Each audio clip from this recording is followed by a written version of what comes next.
আপনি শুনছেন গল্পের ক্যারাভ্যান ইউটিউব চ্যানেল। অনেক দিন পরে আজ আবার নতুন গল্প।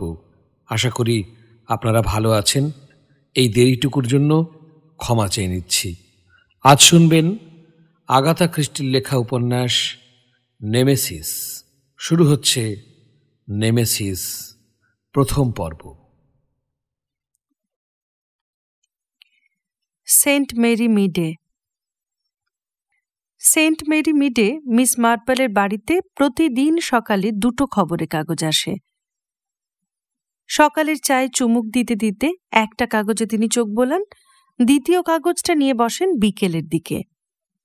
পিঠে বাতের জন্য বিশেষভাবে বসানো সোজা একটা আরাম কেদারা বারান্দায় রাখা আছে। দুপুরে আহারের পর এখানে বসেই তিনি মিনিট 20 ঘুমিয়ে নেন। সেদিনও টাইমস পত্রিকা হাতে নিয়ে নির্দিষ্ট চেয়ারটিতে বসে পাতা উল্টাচ্ছিলেন। একে একে জন্ম, বিবাহ আর মৃত্যুর কলম দেখে নিয়ে তিনি চিঠিপত্রগুলো পড়লেন। পরে আবার মৃত্যুর কলমে চোখ বোলাতে গিয়ে একটা নাম পড়ে একটু থমকে গেলেন। Rafiel, Jackson Rafiel, Belford Park, Maidstone. নামটা কেমন পরিচিত লাগছে। মিস মার্পলের মনে হলো কোথাও আগে শুনেছেন নামটা। আজকাল বয়স হয়েছে, সবকিছু ঠিক মনে পড়ে না, অনেক কিছুই মনে করতে পারেন না। কিছুক্ষণ চেষ্টা করলেন, কিন্তু রাফায়েল নামটা কোন সূত্রে পরিচিত মনে হয়েছে কিছুতেই মনে করতে পারলেন না। অন্যমনস্কভাবে জানলা দিয়ে বাগানের দিকে তাকালেন তিনি। তার কাছে বড় আনন্দের এই বাগান। একসময় এর পেছনে অনেক পরিশ্রম করেছেন। ডাক্তারদের নির্দেশ মানতে হয় এখন। চেয়ারে বসে কেবল তাকিয়ে দেখেন। অন্যমনস্ক ভাবটা কাটতেই হঠাৎ মনে পড়ে গেল নীল সমুদ্র, ক্যারিবিয়ান সাগর। হ্যাঁ, মনে পড়ে গেছে। মিস্টার রাফায়েল ভাইপোর কল্যাণে ক্যারিবিয়ানে তিনি ভ্রমণে গিয়েছিলেন, সেন্ট অন্ড্রে দ্বীপ। সেখানেও খুনের ঘটনার সঙ্গে জড়িয়ে পড়েছিলেন তিনি। সেই বয়স্ক মেজর, তার একটা চোখ ছিল কাঁচের। বিরক্তিকর গল্প শোনাতেন, আর সেই সূত্রেই ক্যারিবিয়ানের দিনগুলো অন্যরকম হয়ে উঠেছিল। বেচারা মেজর। কিন্তু তার নামটা কিছুতেই মনে করতে পারলেন না মিস মার্পল। কিন্তু মিস্টার রাফায়েল, তার secretary Mrs Walters, Esther Walters, আর তার অঙ্গ সংবাহক সেই ছোকরা, কি যেন নাম, হ্যাঁ, জ্যাকসন। এই তো সবই মনে পড়েছে। বেচারা মিস্টার রাফায়েল হুইল চেয়ার ছাড়া চলাফেরাই করতে পারতেন না। তাহলে তিনি মারা গেছেন। অবশ্য তিনি জানতেন যে খুব বেশি দিন তার আয়ু নেই। কথাটা মিস্টার রাফায়েল তাকে জানিয়েও ছিলেন। অসম্ভব ধনী ছিলেন মিস্টার রাফায়েল, আর ভীষণ একগুঁয়ে। ধনী বলে অবশ্য সকলেই মানিয়ে নিত তাকে। অমন ব্যক্তিত্ব সম্পন্ন মানুষকে সহজে ভোলা যায় না। 1 বছরের মধ্যেই তিনি বিদায় নিলেন। মিস মার্পলের মন এবারে ক্যারিবিয়ানের সেই দ্বীপেই ঘুরে ফিরতে লাগলো। সেই আর্থার জ্যাকসন, সে কি শেষ পর্যন্ত ছিল মিস্টার রাফায়েলের কাছে? আর এস্থার ওয়াল্টার্স, তার কি হলো? তার তো কিছু অর্থ পাওয়ার কথা ছিল। এতদিনে তা তার পাওয়া হয়ে গেছে নিশ্চয়ই। মিস মার্পলের মনে পড়ল এক আঁধার ঘেরা রাতে ছুটে গিয়েছিলেন মিস্টার রাফায়েলের কাছে। তিনি সেই মুহূর্তে নিয়তি বলে সম্বোধন করেছিলেন তাকে। নিজের মনেই স্বগতোক্তি করলেন তিনি। আশা করি মিস্টার রাফায়েল বেশি যন্ত্রণা ভোগ করেননি। সেদিন বিকেলে চেয়ারে বসে বহুক্ষণ মিস্টার রাফায়েলের কথা ভাবলেন মিস মার্পল। ইংল্যান্ডে ফিরে তার সঙ্গে দেখা হবে এমনটা তিনি অবশ্য ভাবেননি। দেখা হয়ও নি। অবশ্য প্রায়ই মনে হতো ভদ্রলোকের সঙ্গে তার যোগাযোগ রয়েছে। কোথায় যেন একটা অদৃশ্য যোগসূত্র অনুভব করতেন। আরও কিছু পরে ধীর পায়ে বাগানে গিয়ে ঢুকলেন মিস মার্পল। নিজের মনেই বকবক করছেন, জর্জ আজকাল ঠিকঠাক যত্ন নেয় না ফুল গাছগুলোর, তাকে এবার একটু ধমক দিতে হবে। হঠাৎ রেলিংয়ের বাইরে গলি থেকে কেউ বলে উঠল, আপনার বাগানটা খুব সুন্দর। বক্তাকে চোখে দেখলেও চিনতে পারলেন না তিনি। মেদবহুল চেহারার এক ভদ্র মহিলা, মজবুত টুইডের স্কার্ট পরা, সবুজ পুলোভার এবং স্কার্ফও আছে। সেন্ট মেরি মিডের প্রায় সকলকেই চেনেন মিস মার্পল। এই মহিলাকে কখনো দেখেছেন বলে মনে করতে পারলেন না। এখন আর তেমন নেই, আজকাল নিজে আর দেখাশোনা করতে পারি না, জবাব দিলেন মিস মার্পল। আমি নিজেও বাগান ভালোবাসি। নিশ্চয়ই সব জানতা বয়স্ক কেউ আপনার বাগান দেখাশোনা করে? জানতে চাইলেন বাগানের বাইরে দাঁড়ানো মহিলা। আপনি এখানেই থাকেন? হ্যাঁ, মিস হেস্টিংস নামে একজনের বাড়িতে আছি। মনে হয় তার কাছেই আপনার কথা শুনেছি। আপনি তো মিস মার্পল, তাই না? হ্যাঁ, আমি বাগান দেখাশোনা করি। আমার নাম বার্টলেট, মিস বার্টলেট। এখানে কিছু করার নেই বলে মাঝে মাঝে কেনাকাটার কাজও করি। আপনার বাগানের কাজে দরকার হলে 2 ঘন্টা সময় দিতে পারি। মিস হেস্টিংসকে মনে করতে পারলেন না মিস মার্পল। জিব্রাল্টার রোডের নতুন বাড়িগুলোর কেউ হবে হয়তো। তিনি আর কথা বাড়ালেন না, আরো খানিকক্ষণ বাগানে ঘুরে বাড়িতে ফিরে এলেন। টাইমসের খবরটা আবার মনে পড়ল। মিস্টার রাফায়েলকে নিয়েই সমস্ত মন ব্যস্ত হয়ে পড়ল। মিস্টার রাফায়েলের মৃত্যুর 1 সপ্তাহ পরে মিস মার্পল একটা চিঠি পেলেন। চিঠিটা এসেছে ব্লুমসবারির সলিসিটর কোম্পানি মেসার্স ব্রডরির ও সুস্টারের কাছ থেকে। অত্যন্ত বিনয়ের সঙ্গে তারা অনুরোধ জানিয়েছে আগামী সপ্তাহের যে কোনো দিন মিস মার্পল যেন তাদের অফিসে সাক্ষাৎ করেন। বিষয়টা নাকি তারই অনুকূলে। অবশ্য বিশেষভাবে একটা দিনের কথাও তারা উল্লেখ করেছে, আগামী বৃহস্পতিবার 4 তারিখে। এই চিঠির যোগসূত্র উদ্ধার করতে পারলেন না মিস মার্পল।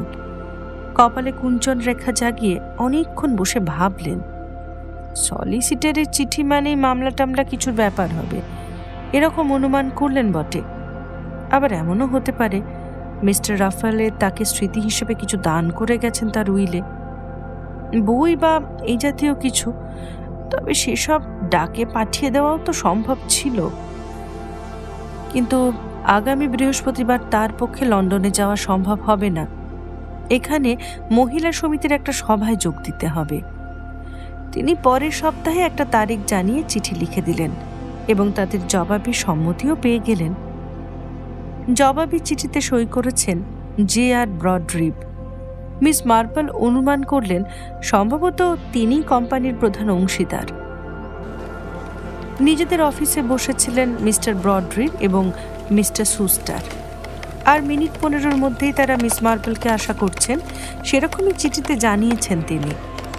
ভদ্রমহিলা কেমন হবেন, মিস্টার রাফায়েলের সঙ্গে তিনি কোন সূত্রে পরিচিত, এসব কোনো কথাই তারা মিস্টার রাফায়েলের কাছ থেকে শোনেননি। নির্দিষ্ট সময়ে মধ্যবয়স্ক কৃশ চেহারার মিস্টার ব্রডরির অভ্যর্থনা জানালেন মিস মার্পলকে।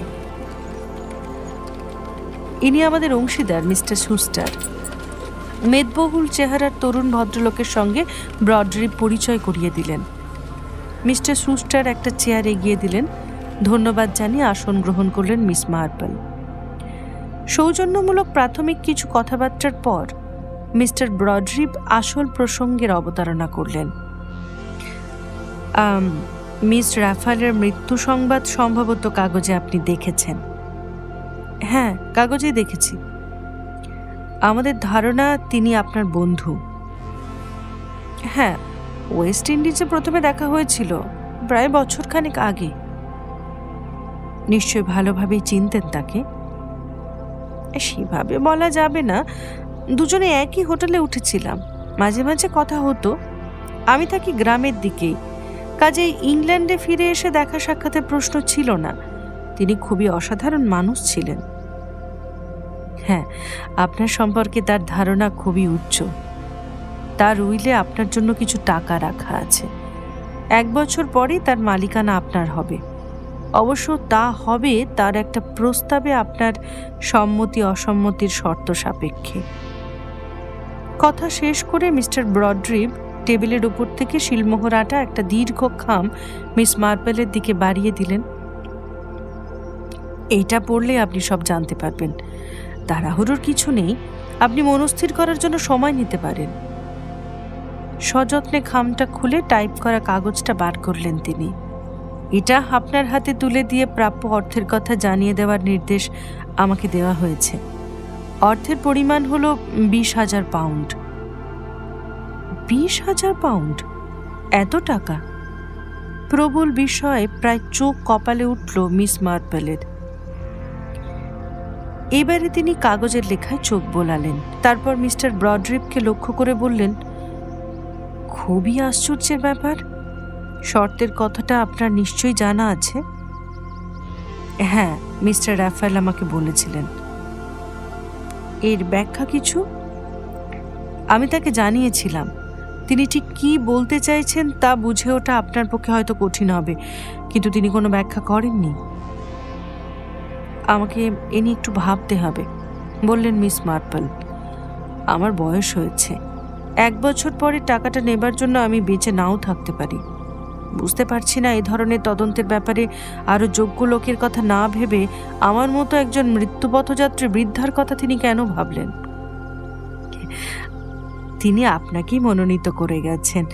যদি কিছু মনে না করেন একটা কথা জিজ্ঞাসা করি, কোন অপরাধ বা অপরাধের তদন্তের ব্যাপারে আপনি কি কখনো জড়িয়ে পড়েছিলেন? সত্যি কথা বলতে কি সেটা পেশাদারি কোনো ব্যাপার নয়। কোনো গোয়েন্দা সংস্থার সঙ্গে কোনো কালই আমি যুক্ত ছিলাম না। ওয়েস্ট ইন্ডিজে থাকার সময় ওখানে ঘটে যাওয়া একটা ব্যাপারের সঙ্গে মিস্টার রাফায়েল ও আমার যোগাযোগ ঘটেছিল। আপনারা দুজনে সেটা সমাধান করেছিলেন? সেরকম বলা চলে না। কয়েকটা যোগসূত্র আমার নজরে এসেছিল। মিস্টার রাফায়েলের ব্যক্তিত্বের সহায়তায় আমি একটা খুনের ব্যাপার রুখে দিতে পেরেছিলাম।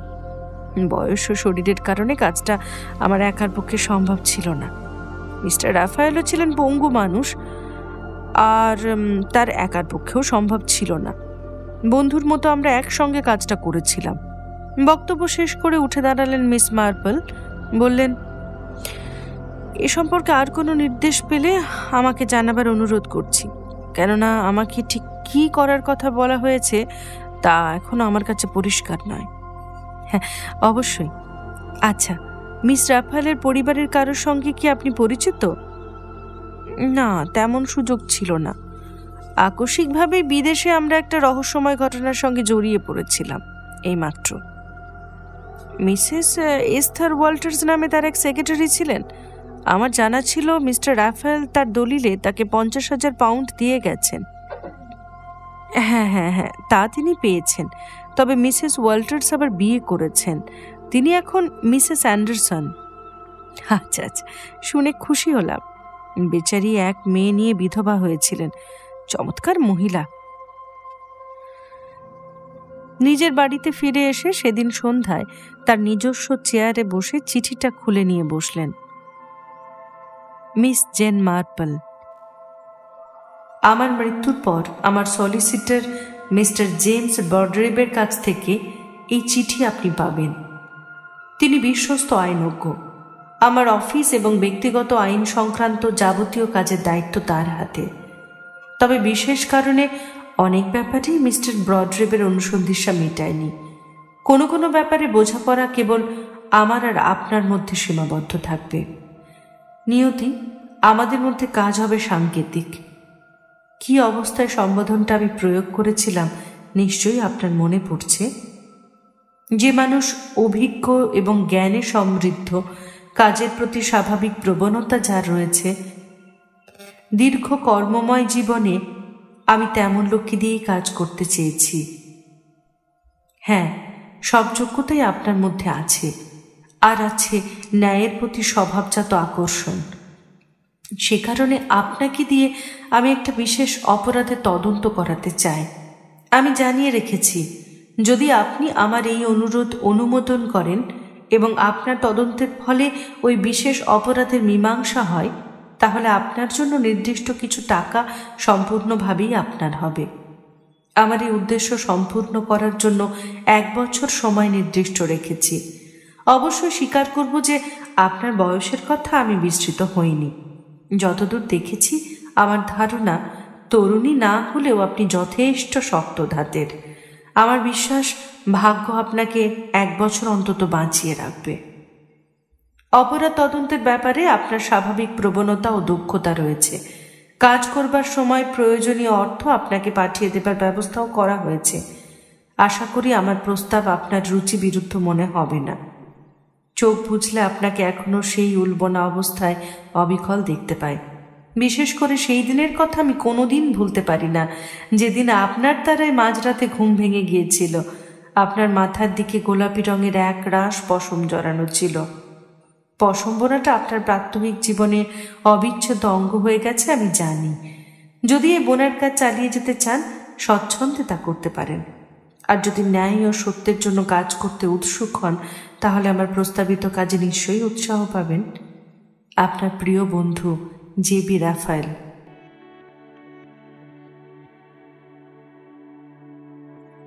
পরপর 3 বার বেশ উচ্চস্বরে চিঠিটা পড়লেন মিস মার্পল।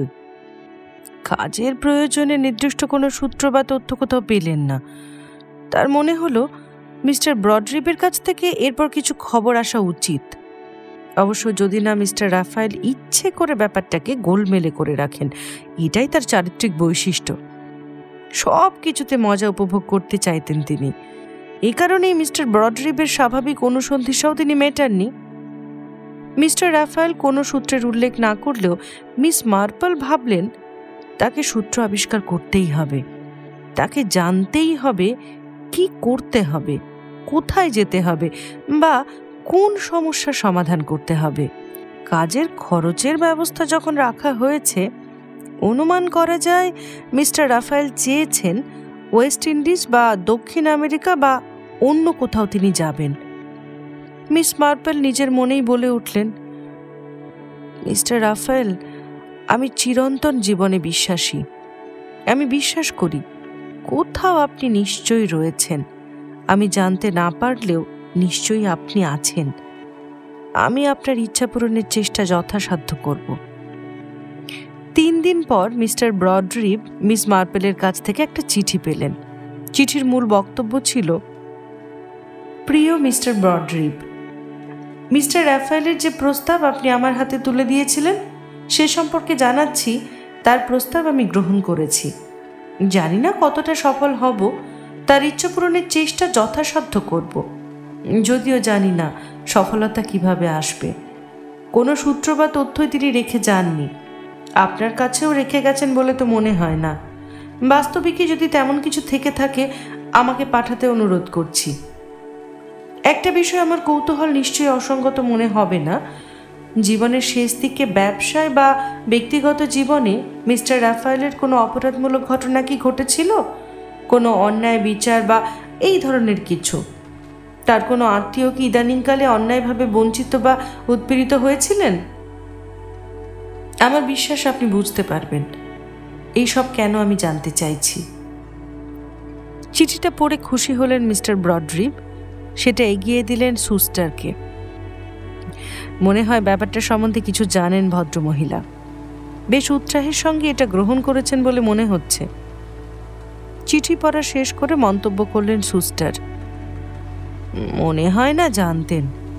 সবকিছু এমনি জটিল করে তোলার স্বভাব ছিল ভদ্রলোকের। কিন্তু আমাদের তাহলে করণীয় কি হবে? অপেক্ষা করব, কিছু একটা ঘটবে নিশ্চিত, বললেন ব্রডরিপ। আচ্ছা, শিলাটা কোনো নির্দেশ কি কোথাও আছে? তেমন হলে আমার অজানা থাকতো না। আমার সততা এবং আইনজ্ঞ হিসাবে আমার দক্ষতার কথা মিস্টার রাফায়েল সর্বদা মুক্ত কণ্ঠে স্বীকার করতেন। যথেষ্ট আস্থা ছিল তার আমার উপর।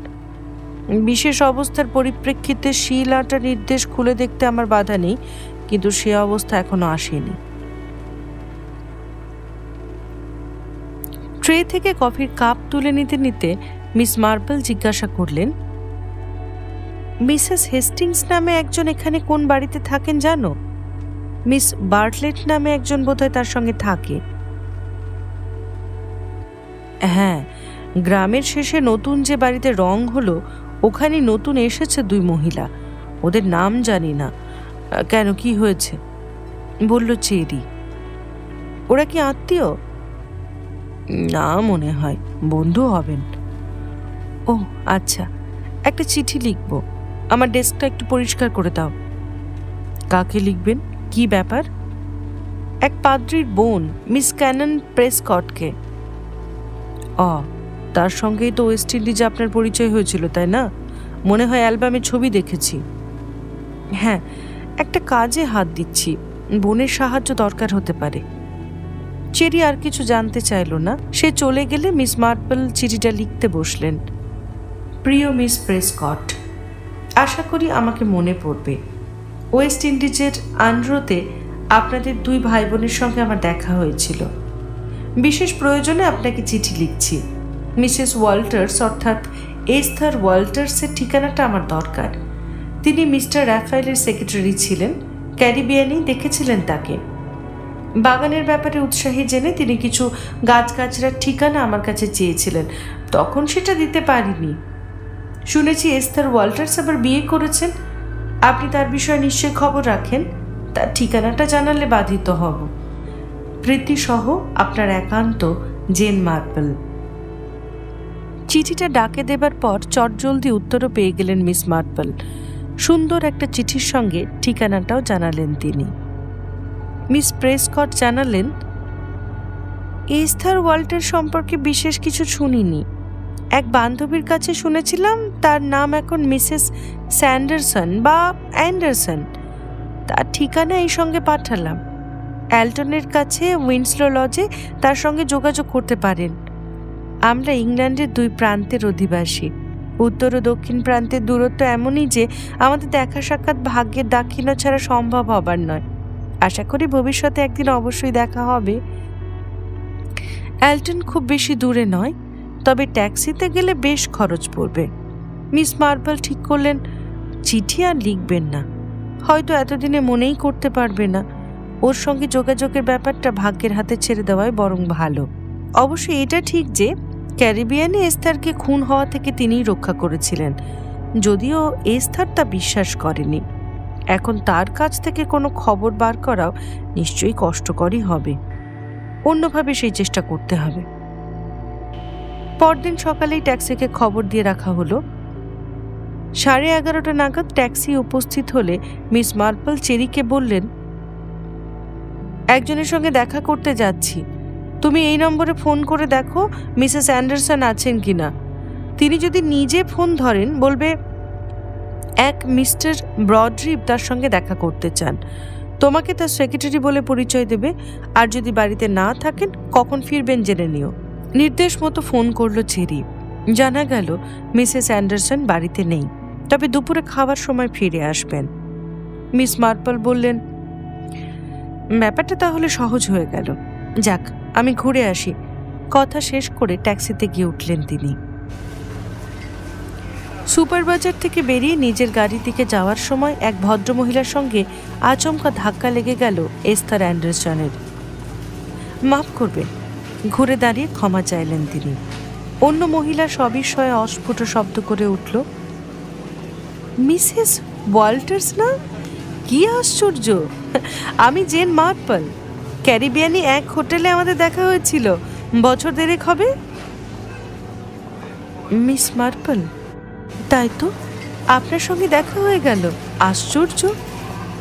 খুব আনন্দ হলো। দেখো, এদিকে এক বান্ধবীর সঙ্গে মধ্যাহ্নভোজ সারতে এসেছি। বিকেলে বাড়িতে থাকবেন তো? কথা বলে আনন্দ করা যেত। সে তো খুব ভালো কথা। 3টের পর চলে আসুন। এভাবে দেখা হয়ে যাবার নাটকীয় ব্যাপারটাতে এস্থারের সন্দেহ করার কিছু ছিল না।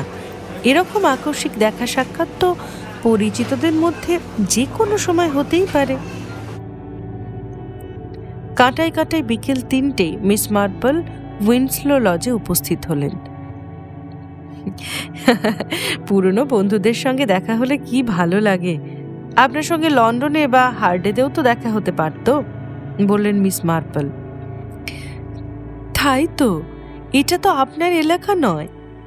এখানে আপনার সঙ্গে দেখা হয়ে যাবে আশাই করিনি।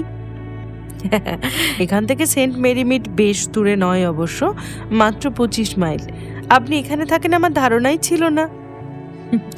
বিয়ের পর অল্প দিন হলো এখানে এসেছি। বিয়ে করেছেন কবে? জানতে চাইলেন মিস মার্পল। 5 মাস হলো। আমার বর্তমান নাম অ্যান্ডারসন। ও, মিসেস অ্যান্ডারসন। আপনার স্বামী?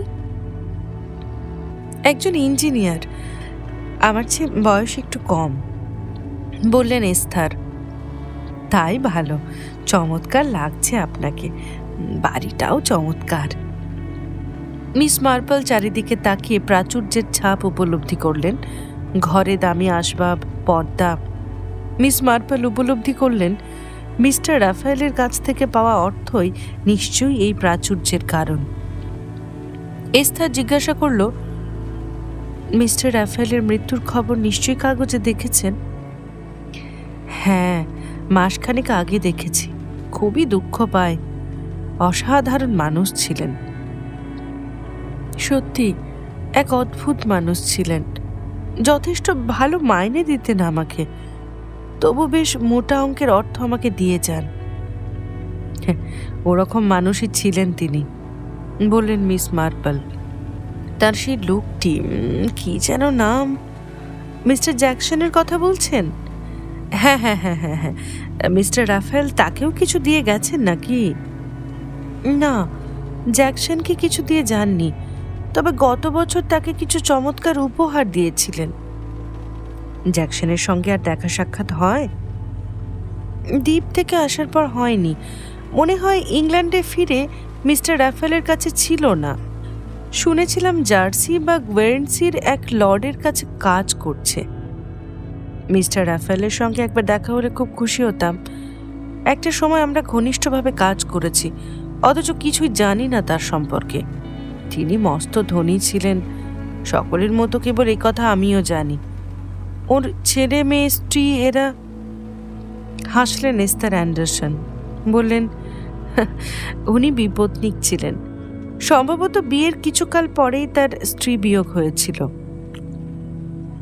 খুবই দুঃখের কথা। ওর ছেলে মেয়ে ছিল? হ্যাঁ, 2 মেয়ে 1 ছেলে। এক মেয়ে বিবাহিত, এখন আমেরিকায় আছে। অন্যটি অল্প বয়সে মারা যায়। ছেলের প্রসঙ্গ মিস্টার রাফায়েল কখনো তুলতেন না। মনে হয় বড় রকমের কোনো গোলমাল ছিল। শুনেছি সে কয়েক বছর আগে মারা গেছে। ওহো, খুবই দুঃখের কথা। আমার ধারণা ছেলেটি বিদেশে কোথাও চলে গিয়েছিল, সেখানেই মারা যায়। ছেলের সম্বন্ধে তিনি কিছুই বলতেন না? আপনি তো বহুদিন তার সেক্রেটারি ছিলেন। অদ্ভুত মানুষ ছিলেন তিনি। ব্যক্তিগত প্রায় কোনো কথাই বলতেন না। সর্বক্ষণের ধ্যান জ্ঞান ছিল কেবল ব্যবসা আর অর্থ। এডমন্ডের সঙ্গে দেখা হবার কয়েক মাস পরেই আমি তার কাজ ছেড়ে দিয়েছিলাম। আচ্ছা আচ্ছা আচ্ছা আচ্ছা, আপনার কি মনে হয় অপরাধ বিষয়ে মিস্টার রাফায়েলের কোনো আগ্রহ ছিল? ক্যারিবিয়ানে যা ঘটেছিল সেজন্য আপনার কথাটা মনে হয়েছে নিশ্চয়ই। তা ঠিক নয়। আমার ধারণা হয়েছিল ন্যায় অন্যায় বিষয় নিয়ে তিনি ভাবতে শুরু করেছিলেন। মিস মার্পল বললেন, ওসব বিষয় নিয়ে তার মাথা ঘামাবার সময় কোথায়? সেই অনরের ঘটনা নিয়ে আমি আলোচনা করতে চাই না। আপনি ঠিকই বলেছেন, আমি সত্যি দুঃখিত। আমি শুধু তার আগ্রহের বিষয় নিয়ে ভাবছিলাম আর কি। অর্থকরী বিষয় ছাড়া তার কোনো বিষয়েই আগ্রহ ছিল না। আরো 2-4 কথার পর মিস মার্পল তার ব্যাগ হাতে নিয়ে উঠে দাঁড়ালেন। আবার চাকরির কথা ভাবছেন না তো? তার প্রয়োজন মিস্টার রাফায়েলি মিটিয়ে দিয়ে গেছেন। তিনি আমাকে যা দিয়ে গেছেন তাই আমি উপভোগ করতে চাই। এরপর বিদায় নিয়ে মিস মার্পল রাস্তায় নেমে এলেন। চলতে চলতে সব ব্যাপারটা নিয়ে তিনি গভীরভাবে চিন্তা করতে লাগলেন। মিস্টার রাফায়েল অদ্ভুত একটা ছকের মধ্যে তাকে গেঁথে ফেলেছেন। তার এই পরিকল্পনা ছকবার সময় মনের অবস্থা কেমন ছিল তা অনুভব করার চেষ্টা করতে লাগলেন তিনি। ওয়েস্ট ইন্ডিজে ঘটে যাওয়া ঘটনার কথাও তার মনে পড়ল। সেখানকার কেউ অথবা কিছু কি এর সঙ্গে জড়িত, কিংবা এখানেই কি কোনো যোগসূত্র আছে? নইলে এই স্তরের কথাই বা হঠাৎ তার মনে হবে কেন? মিস্টার রাফায়েল যে তাকে নিয়ে কোনো তামাশা করতে চেয়েছেন, এমন তো মনে হয় না তার। পাম হোটেলের সঙ্গে কোনো যোগসূত্রের সম্ভাবনা যাচাই করার উদ্দেশ্যেই এস্থার ওয়াল্টার্সের কথা মনে হয়েছিল তার, কিন্তু কিছুই তো পাওয়া গেল না সেখানে। কাজ শুরু করার মতো কোনো সূত্রই এখনো পর্যন্ত পাননি তিনি। বাড়ি ফিরে রাতে বিছানায় আশ্রয় নেবার আগে তিনি স্বগতোক্তি করলেন, মিস্টার রাফায়েল, আমার ক্ষমতার মধ্যে যা আছে আমি তার চেষ্টা করবই। অবশিষ্ট যা করণীয় তা আপনার। 4 দিন পরে দ্বিতীয় খাম এলো মিস মার্পেলের নামে। খাম খুলে তিনি চিঠিটা পড়লেন। প্রিয় মিস মার্পেল, আমি নিশ্চিত এই চিঠি যখন আপনি পড়বেন আমি তখন কবরে শায়িত। ভস্মীভূত হয়ে যে সম্ভাবনা থাকে না, অর্থাৎ ছায়ের মধ্যে থেকে উঠে এসে কাউকে ভয় দেখানো সম্ভব হয় না, কিন্তু সমাধি ক্ষেত্র থেকে উঠে এসে ভয় দেখানো খুবই সম্ভব। তা না করতে চাইলেও আপনার সঙ্গে যোগাযোগ করার ইচ্ছা আমার হতে পারে। ইতিমধ্যে আমার সলিসিটরের মাধ্যমে আপনি নিশ্চয়ই আমার বিষয়ে প্রস্তাব পেয়ে থাকবেন। আমার বিশ্বাস আপনি সেটা গ্রহণ করেছেন।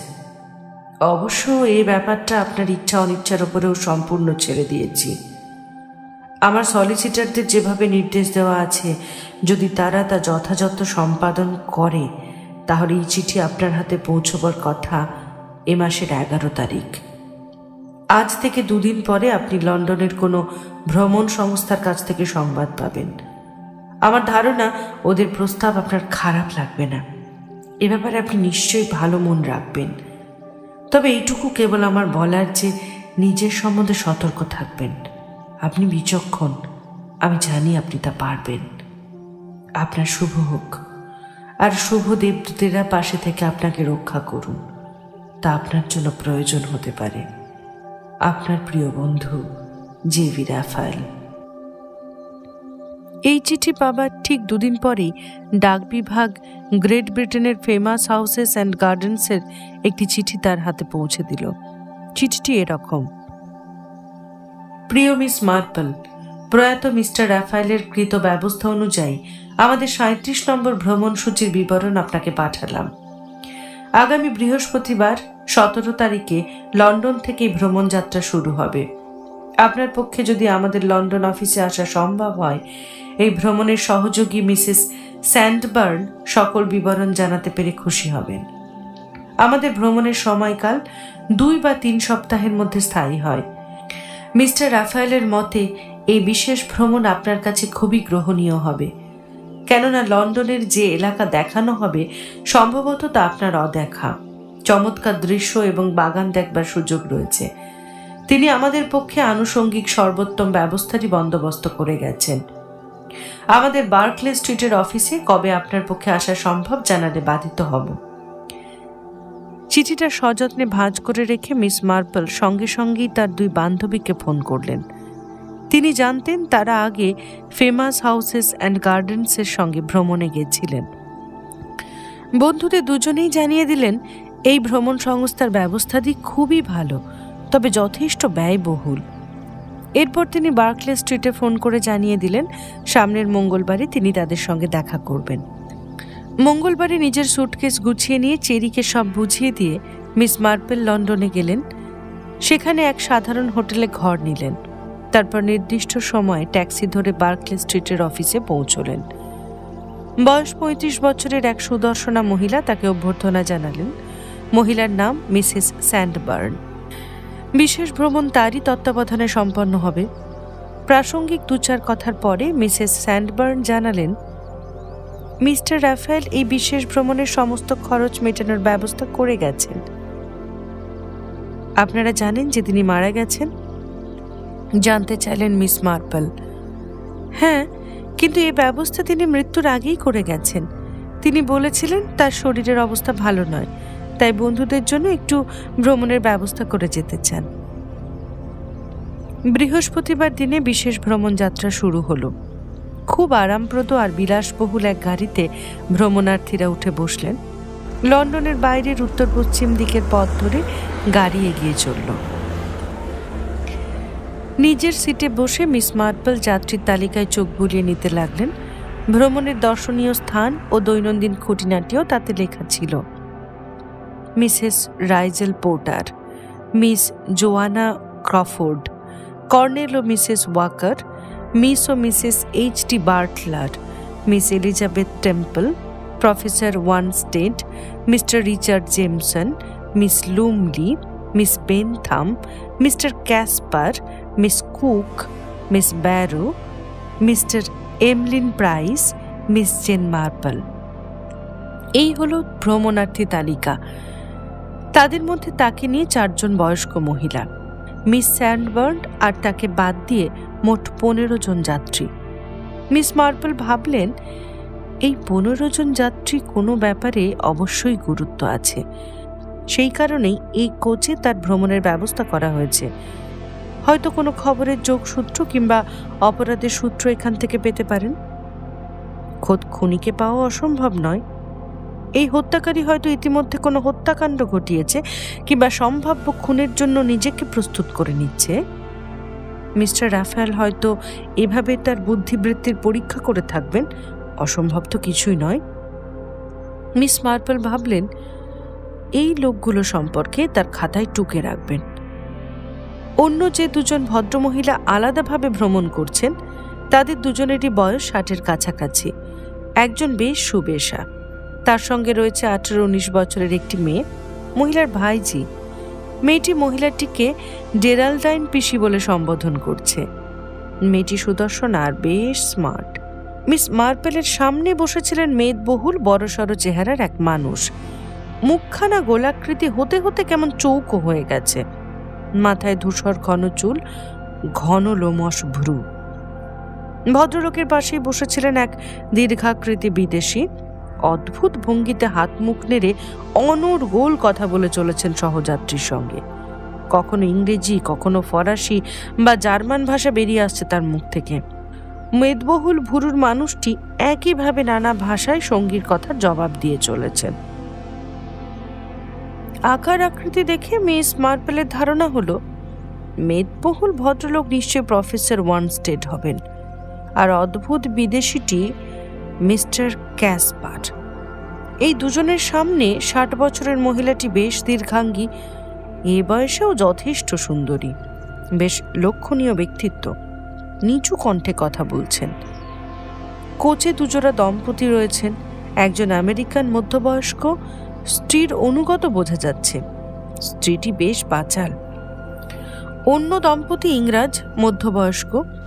ভদ্রলোককে একজন সেনাবাহিনীর মানুষ বলেই মনে হয় মিস মার্পেলের। তিনি তার নোট বইতে এই 2 জনকে কর্নেল আর মিস ওয়াকার বলে ডাক দিলেন। এদের পেছনে দীর্ঘ কৃশ আকৃতির একজন প্রযুক্তিবিদ্যা বিষয়ে কথা বলে চলেছিলেন। ইনি একজন স্থপতি হওয়া সম্ভব। কোচের শেষ প্রান্তে বসেছিলেন 2 জন মধ্যবয়স্কা মহিলা। তারা একসাথে ভ্রমণ করছেন। একজনের তো বেশ আঁটো চেহারা। এই মহিলাটিকে মিস মার্পেলের কেমন যেন চেনা চেনা মনে হলো। কোথায় দেখেছেন মনে করতে পারছিলেন না। অবশিষ্ট যাত্রীটি একজন তরুণ, বয়স 20-র বেশি হবে না। ছেলেটি সেই ভাইজির তরুণীকে আগ্রহ নিয়ে লক্ষ্য করছে। ভাইজির চোখেও সমান আগ্রহ লক্ষ্য করলেন মিস মার্পল। মধ্যাহ্নভোজ সারার জন্য নদীর কাছাকাছি একটা সুন্দর হোটেলে যাত্রার বিরতি ঘটল। বিকেলের ভ্রমণ সূচিতে রয়েছে ব্লেনহিম। হোটেল পৌঁছানোর পরে যাত্রীরা পরস্পরের কাছে পরিচিত হয়ে উঠতে লাগলেন। মিস মার্পল ইতিমধ্যে যাত্রীদের নাম জেনে নিয়েছেন। মেদবহুল লোমশ ভুরুর মানুষটি প্রফেসর ওয়ানস্টেড, যেরকম তিনি ভেবেছিলেন। বিদেশিটি হলেন মিস্টার ক্যাসপার। কর্তৃত্বব্যঞ্জক চেহারার মহিলাটি মিসেস রাইজেল পোর্টার, আর ভাইজিটি জোয়ানা ক্রাফোর্ড। তরুণটির নাম এমলিন প্রাইস। ইতিমধ্যে এই 2 তরুণ তরুণী তাদের পছন্দ, অপছন্দ, রাজনীতি, শিল্প ইত্যাদি বিষয়ে মতামত বিনিময় করে পরস্পরের কাছাকাছি হয়ে পড়েছে। মধ্যবয়স্কা যে 2 মহিলা একসঙ্গে ভ্রমণে এসেছিলেন, তারা হলেন মিস কুক আর মিস ব্যারো। এই মিস কুককেই মিস মার্পেলের পরিচিত মনে হচ্ছে, কিন্তু ঠিক কোথায় তাকে দেখেছেন তিনি কিছুতেই মনে করতে পারছিলেন না। তিনি লক্ষ্য করলেন মিস কুকও যেন তাকে কেমন এড়িয়ে চলতে চাইছেন। তবে এটা তার কল্পনাও হতে পারে। এই 15 জন অপরিচিত মানুষের অন্তত একজন অবশ্যই কোনো ব্যাপারে জড়িত। সুন্দরী মহিলাটির পরিচয় জানা গেল মিস এলিজাবেথ টেম্পল। তিনি এক বিখ্যাত মেয়েদের স্কুলের অবসরপ্রাপ্ত প্রধান শিক্ষিকা। আর কৃষ চেহারা তরুণীটি রিচার্ড জেনসন, একজন স্থপতি। মিস মার্পলের মনে হলো একমাত্র বিদেশি ভদ্রলোক মিস্টার ক্যাসপারই এখানে স্বাভাবিক হাসিখুশি মানুষ। অন্য সকলের মুখেই যেন অজ্ঞাত কিছুর অদৃশ্য ক্ষীণ ছায়া লেগে রয়েছে।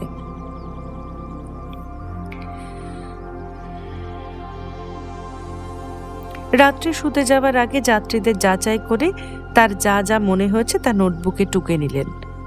মিস রাইজেল পোর্টার অত্যন্ত আত্মকেন্দ্রিক, খুনের সঙ্গে জড়িত থাকা সম্ভব। ভাইজি জোয়ানা ক্রাফোর্ড অত্যন্ত চৌখস। মিস এলিজাবেথ টেম্পল আগ্রহ জাগানো ব্যক্তিত্ব, অত্যন্ত সৎ বলেই তো মনে হলো।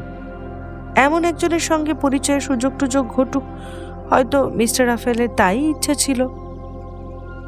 প্রফেসর ওয়ানস্টেড কোনো বিজ্ঞানী হওয়াই সম্ভব, অথবা ডাক্তার। মিস্টার ও মিসেস বাটলার চমৎকার আমেরিকার মানুষ, এদের নাম দুটো কেটে নিলেন তিনি। ওয়েস্ট ইন্ডিজের কারোর সঙ্গে এদের কোনো যোগসূত্র থাকা সম্ভব বলে মনে হলো না তার। রিচার্ড জেনসন স্থপতি, এর মধ্যে স্থপতি বিদ্যার স্থান কিভাবে হতে পারে বুঝতে পারলেন না মিস মার্পল। কোনো গোপন সুড়ঙ্গের অবস্থানের ইঙ্গিত কি পাওয়া সম্ভব তার কাছ থেকে? হয়তো সেটা খুঁজে পেতে তিনি সাহায্য করতে পারেন। কিন্তু মিস কুককে আগে কোথায় দেখা গেছে? একসময় ঠিক মনে পড়ে যাবে। কর্নেল আর মিসেস ওয়াকার অবসরপ্রাপ্ত সামরিক মানুষ, এদের কাছে কিছু নেই। মিস বেনথাম আর মিস মালি, এই দুই বুড়িকে অপরাধী হিসেবে ভাবা যায় না। তবে বয়স এদের প্রচুর ঘটনার কথা বা বিষয় নিশ্চয়ই জানিয়েছে। কোনো দরকারি সূত্র এদের কাছ থেকে পাওয়া অসম্ভব নয়। মিস্টার ক্যাসপার অত্যন্ত উত্তেজনাপ্রবণ এক মানুষ, মারাত্মক চরিত্র বলেই মনে হয়। মিস মার্পল এই মানুষটিকে বিশেষভাবে চিহ্নিত করে রাখলেন। এমলিন প্রাইস সম্ভবত এখনো ছাত্রজীবন কাটেনি। সময় বিশেষে ছাত্ররাও হিংস্র হতেই পারে। পর্যালোচনার ফাঁকে ফাঁকে কোনো হত্যাকারীর কথায় মাথায় ঘুরছিল মিস মার্পেলের। সম্ভাব্য নিহত ব্যক্তিটি কে হওয়া সম্ভব, বা তার ব্যাপার কি হতে পারে? এই কোচের মানুষদের মধ্যে কার পক্ষে সম্ভাব্য শিকার হওয়া সম্ভব? কাউকেই সেভাবে বেছে নিতে পারলেন না মিস মার্পল। তবে মিস পোর্টার হওয়া অসম্ভব নয়। তিনি অর্থবতী, ফলে কিছুটা অপ্রিয়। ভাইজিটি উত্তরাধিকার পেতে পারে, কিন্তু তবু খুনের কোনো সূত্রের আভাস তার চোখে পড়ল না। চোখে ঘুম এসে গিয়েছিল, আর বসে থাকতে পারলেন না মিস মার্পল। বিছানায় শরীর এলিয়ে দিয়ে ঘুমিয়ে পড়লেন। শেষ হল আগাথা ক্রিস্টির লেখা উপন্যাস নেমেসিস এর প্রথম পর্ব। দ্বিতীয় পর্ব ঠিক এর পরেই।